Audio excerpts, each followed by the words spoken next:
Hey, what's up everybody? I hope you're all doing good.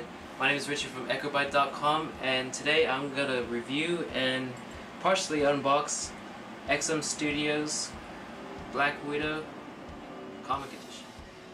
So just before we move on to the statue itself, I just wanted to show you the actual packaging that Black Widow came in. This material here is kind of similar to what you would find in a guitar case.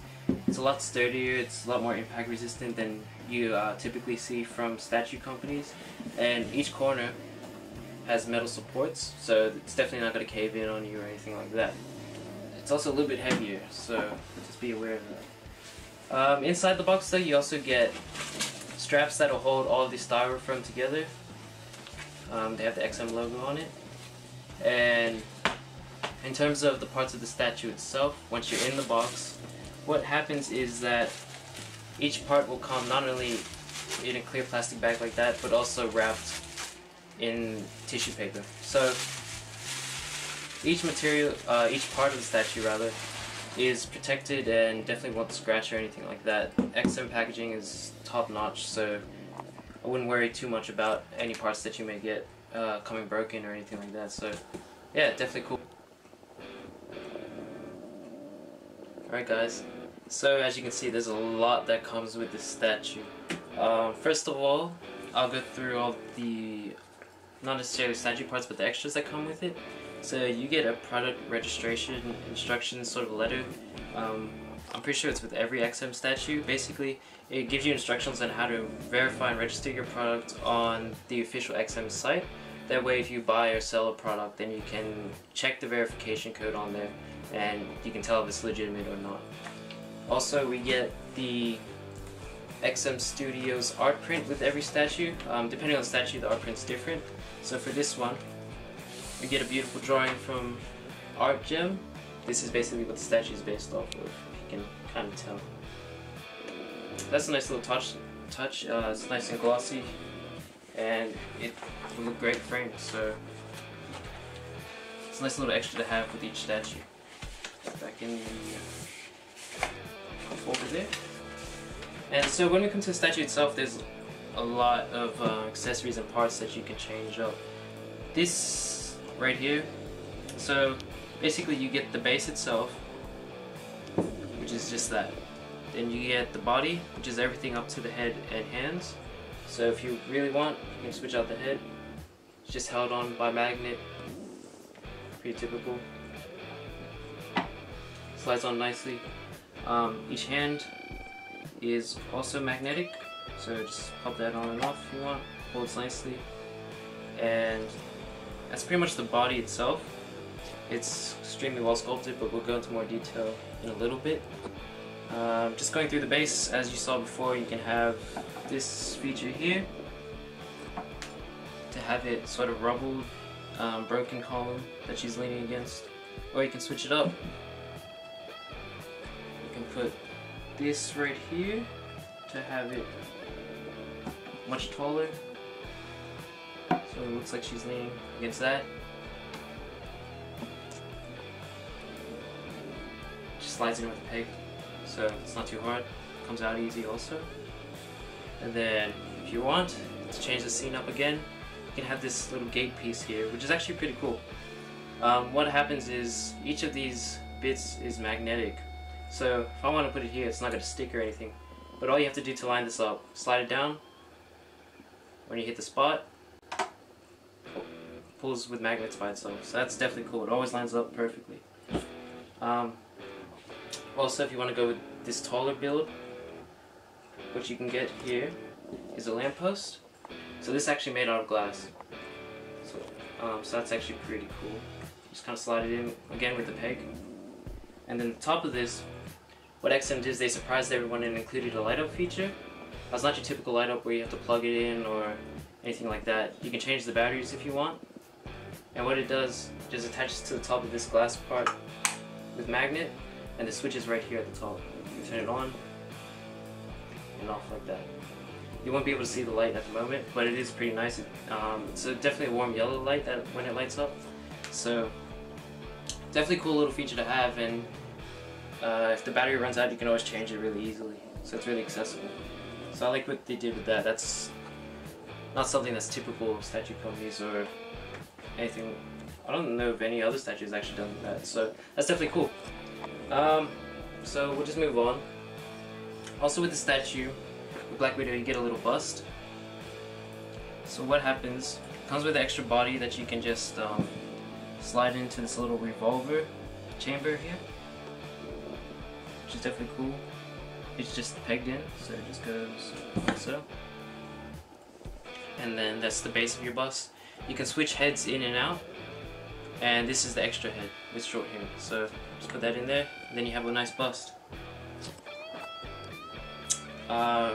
In terms of accessories, not only do you see the sniper rifle here,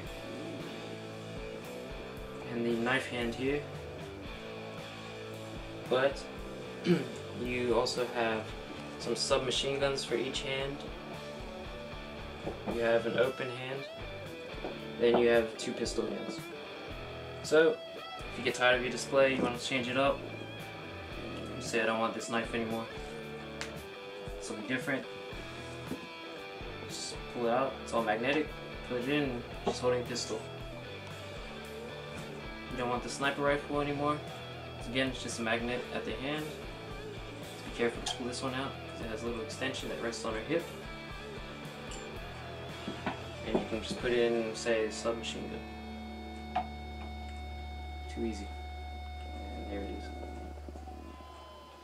So yeah, there's a lot of detail if you want to come in a little bit closer. There's a lot of detail to the statue, from the face and the glossy lips. The eyes are painted really nicely. Nice clean eyebrows. Everything about this face is clean. I thought it was a little bit anime at first, or animated or cartoony when I saw pictures, but up close it actually suits the statue really well. And even though it's not hyper realistic or anything, it's definitely the comic version that that I like, so there's nothing wrong with that at all. And if I just switch out this machine gun here and go back to the definitely awesome sort of sniper rifle, just kind of rests in there. Put that on there. It's kind of hard to see. 1 second. This side. There you go. Lots of details in the gun. If you want to zoom in there. Just from the barrel to the finger on the trigger, to the magazine clip, to the scope, into the silencer on the end. There's a lot to like about this piece. Highly detailed. It looks like it could have been shaded or painted a little bit better on the gun, though there's some wearing effect on it. Could have been done a little bit better. Could have been done a little bit maybe a little bit more scratched up or something on it, because it looks pristine at the moment. Definitely not a bad thing though. It does suit the statue very well. Same with the pistols. Lots of little detail in there. Paint job is it's clean, but I would prefer a little bit more wear in it. Because if you look at things like her bracelets, there's a lot of nice paint work in there, a lot of nice shading, a lot of sort of dirt effect, so it's really nice. And even if you look at her body, the sculpt alone, because this is fully sculpted, the stitching on her clothing, from her top down her pants and into her boots with all the buckles, it's all very nice, very clean, and it looks good, especially with the lighting. When lighting bounces off it, it creates great shading effect, so it looks extremely real. This is also a nice touch too with the Black Widow belt. You can see the logo right in the middle, and each of her, I'm not sure what to call it, but each of these parts here are colored and glossed, so they do stand out. It makes the statue, it gives you a different feel for the statue, a little bit of a different area to focus on if you want, so it's definitely cool. So yeah, even things like, even though the base is typical rubble, it's nicely detailed, nothing I can complain about. But even things like the bust holder, not only do you have the bullets in the chamber, but you have, I'm not sure if you'll be able to see that, which it has etchings of different kinds of spiders or black widows along the barrel. So that's definitely a nice little touch. Lots of detail, and it's all extremely clean. It just looks great together, and I couldn't I like this a lot. This is going to be the Black Widow for my collection in terms of comics. It's exactly what I pictured, and with all the different accessories and all the different potential poses with the 2 different heads and the extra bust, it's a great statue. So if you're in the market for a Black Widow and you're looking for something, XM statues are a little bit more expensive, and you do have to find a supplier from Singapore, as they're only allowed to, I believe, ship to Southeast Asia in that region. So you will have to find a supplier from that region if you want this. It will be a little bit more expensive, but as you can see, it comes with a lot, and yeah, I definitely recommend it. So just before we wrap up here, I just wanted to compare how an XM statue may fit in with a Sideshow statue, since I know a lot of you are Sideshow, or have a lot of Sideshow statues. In my opinion, they look pretty well together. It's not as hyper-realistic as the cap is here, but definitely overall for a collection, they're definitely on par in terms of quality and sculpt. I definitely like them both. So yeah, just be sure to check out the full written review at echobyte.com. I'll put that up in a few days, and be sure to like and subscribe if possible. Check us out on Twitter at echobyte media, and check us out on Facebook. Just search for Echobyte. So thanks guys.